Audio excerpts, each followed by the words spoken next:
Welcome to big news. నేను మీ గౌసుద్దీన్ షేక్.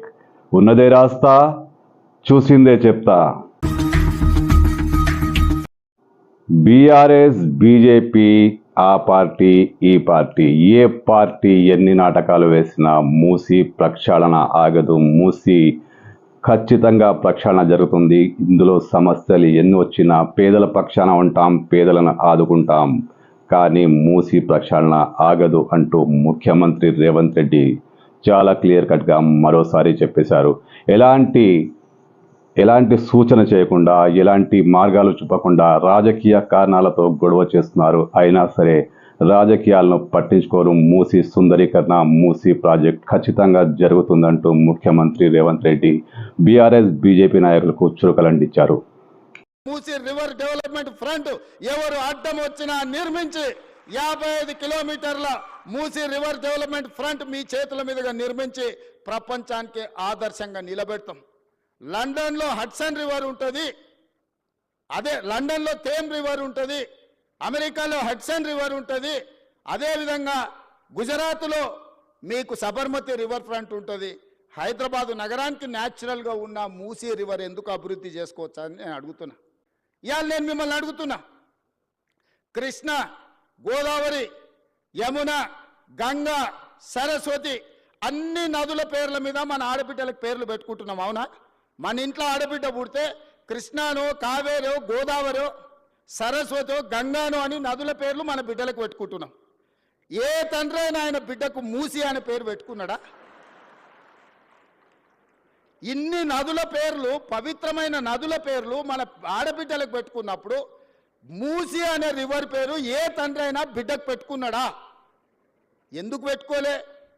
ఆ మూసి కంపు కొడుతుంది కాబట్టి, మూసి మురిగిపోయింది కాబట్టి, మూసిలో విషం చిమ్ముతున్నది కాబట్టి, ఆ విషము, ఆ కంపు, ఆ మురికి మా బిడ్డల పేర్లు పెట్టుకోవద్దని తల్లిదండ్రులు ఏదైతే అనుకుంటున్నారో ఆ మూసి మురికిని ప్రక్షాళన చేయాలనుకుంటున్నా నేను. ఆ మూసిని నిర్మాణం చేయాలనుకుంటున్నా నేను. ఎందుకు యమున, సరస్వతి, గంగా, కావేరి పేర్లు పెట్టుకున్నప్పుడు మూసి అనేందుకు మన బిడ్డలకు పెట్టుకోకూడదు? ఆ మూసిని అద్భుతంగా నిర్మించినప్పుడు తప్పకుండా తల్లిదండ్రులు వాళ్ళ బిడ్డల పేర్లు మూసి అని పెట్టుకుంటారు. అంత అద్భుతమైన నిర్మాణం మనం చేసుకుందాం. నిర్మాణ క్రమంలో మల్లన్న సాగర్లో 14 ఊర్లను ఖాళీ చేసి 60,000 ఎకరాలు మల్లన్న సాగర్లో ల్యాండ్ ఎక్వేషన్ జరగలేదా? కొండ పోచమ్మలో జరగలేదా? రంగనాయక సాగర్లో ల్యాండ్ ఎక్వేషన్ జరగలేదా? నాగార్జున సాగర్ నిర్మించినప్పుడు ల్యాండ్ ఎక్వేషన్ జరగలేదా? శ్రీశైలంలో మా కొల్లాపూర్ మునిగిపోతే 92 జీవో ఇచ్చి ఇప్పటికి ఇంకా ఉద్యోగాలు ఇవ్వని కేసులు పెండింగ్ ఉన్నాయి. శ్రీశైలం కట్టినప్పుడు నిర్వాసితులు కాలేదా? ఇవాళ మూసి నిర్మాణం చేస్తే కూడా కొన్ని వేల మంది, 5,000 మందో 10,000 కుటుంబాల్లో నిర్వాసితులు అయితే నిర్వాసితులను ఎట్లా ఆదుకోవాలో సలహా చెప్పండి అని నేను అడుగుతున్నా. ఈరోజు భూసేకరణ జరిగేటప్పుడు, మూసి నిర్మాణానికి భూమి తీసుకునేటప్పుడు మల్లన్న సాగర్ల భూ నిర్వాసితులను నువ్వు పోలీసులతో కొట్టించి, గుర్రాలతో తొక్కించి కొట్టినావు కదా. ఇవాళ వాళ్ళందరినీ హక్కున పెట్టి చేర్చుకోవడానికి అధికారులను ఇళ్ళు పంపించి వాళ్ళకి డబుల్ బెడ్రూమ్ ఇల్లు ఇచ్చి, తవ్వకర్సులకి 25,000 ఇచ్చి వాళ్ళకు ఉద్యోగ ఉపాధి అవకాశాలు కల్పించడానికి నేను ఏర్పాట్లు చేస్తున్నా. ఇదేమన్నా తప్ప? 10 ఏళ్ల కాలంలో బీఆర్ఎస్ చేసిందేమీ లేదు. మూసిని గాలికి వదిలేసింది. మేము ఒక మంచి నిర్ణయాన్ని తీసుకుంటే బీఆర్ఎస్ నేతలు అడ్డుపడుతున్నారు. ఎవరు ఏమన్నా ఏం చేసినా మూసి ఆగదు, మూసి కొనసాగుతుందంటూ ఆయన బీఆర్ఎస్ నేతలపై తీవ్ర స్థాయిలో మండిపడ్డారు. ఎలాంటి పనులు చేయకుండా తెలంగాణను దోచుకున్న నేతలు ఇప్పుడు మూసి పనులను అడ్డుకునే ప్రయత్నం చేస్తున్నారు. వారిని చరిత్ర క్షమించబోదంటూ రేవంత్ రెడ్డి ఫైర్ అయ్యారు.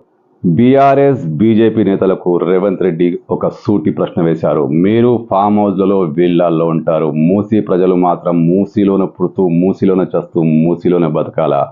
మూసి ప్రజలు అభివృద్ధి చెందాలని మీకు లేదా? ఇదేనా పేద ప్రజలపై మీకున్న ప్రేమ అంటూ ముఖ్యమంత్రి రేవంత్ రెడ్డి నిలదీశారు. వాళ్ళ పిల్లలు వాళ్ళు మూసీలో బతికిండ్రు, మురికిల్లే బతికిండ్రు, మురికిల్లే చచ్చిపోయారు. రేపు వాళ్ళ పిల్లలు కూడా ఆ మురికిల్లే పెరిగి, మురికిల్లే చచ్చిపోయి, మురికిల్లే ఉండాలన్న వాళ్ళు. ఆ మూసీలు ఉన్న వాళ్ళకు మంచి జీవితం ఉండొద్దా? వాళ్ళ పిల్లలు చదువుకోవద్దా? వాళ్ళు బాగుపడొద్దా? వాళ్ళందరినీ బాగు చేసే బాధ్యత ప్రభుత్వం తీసుకుందామని నేను చెప్తున్నా. ఈటెల రాజేందర్ పై కూడా ముఖ్యమంత్రి తీవ్ర స్థాయిలో ఫైర్ అయ్యారు. ఈటెల అంటే తనకు కొంచెం గౌరవం ఉండేదని, కొంత ఆయనపై అభిమానం ఉండేదని, కానీ మూసీ ఇష్యూలో ఆయన బీఆర్ఎస్ కంటే దారుణంగా వ్యవహరిస్తున్నారని, బీఆర్ఎస్ చెప్పిన మాటలనే ఈటెల వల్లె వేస్తున్నారని, ఇది ఏంటి ఈటెల పద్ధతి మార్చుకో, పాత వాళ్లపై అభిమానం ఉంటే ఉండొచ్చు కానీ ప్రజలపై కూడా అభిమానం ఉండాలి, ప్రజా సంక్షేమం పట్ల దృష్టి పెట్టాలంటూ రేవంత్ రెడ్డి ఈటెలకు సూచనలు చేశారు. ఈటెల రాజేందర్ గారు అందులో ఇంకా ఆయనకు అంగి మారింది కానీ వాసన అయితే మారినట్టుగా అనిపిస్తలేదు. నాకు కొంచెం గౌరవం ఉండే, ఎందుకంటే ఇట్లాంటి దాంట్లో కొంచెం కలిసి వస్తాడేమని. ముందు రోజు హరీష్ కేటీఆర్ మాట్లాడితే తెల్లారి అదే జిరాక్ తీసుకొచ్చి రాజేందర్ అన్న చదువుతున్నాడు. కనీసం భాషనైనా మార్చుకో రాజేందర్ అన్న, నువ్వు అందులో ఉండొచ్చినావు అని ఇంత బానిసత్వం వాళ్ళకు చూపించాల్సిన అవసరం లేదు. ఎందుకంటే నువ్వు కష్టాలలో ఉన్నప్పుడు వాళ్ళు నిన్ను మెడలోటి దొబ్బినప్పుడు తెలంగాణ సమాజం నీ పక్కన నించున్నది. వాళ్ళ పక్కన నించోకు, దొంగల పక్కన, తెలంగాణ ప్రజల పక్కన నించో.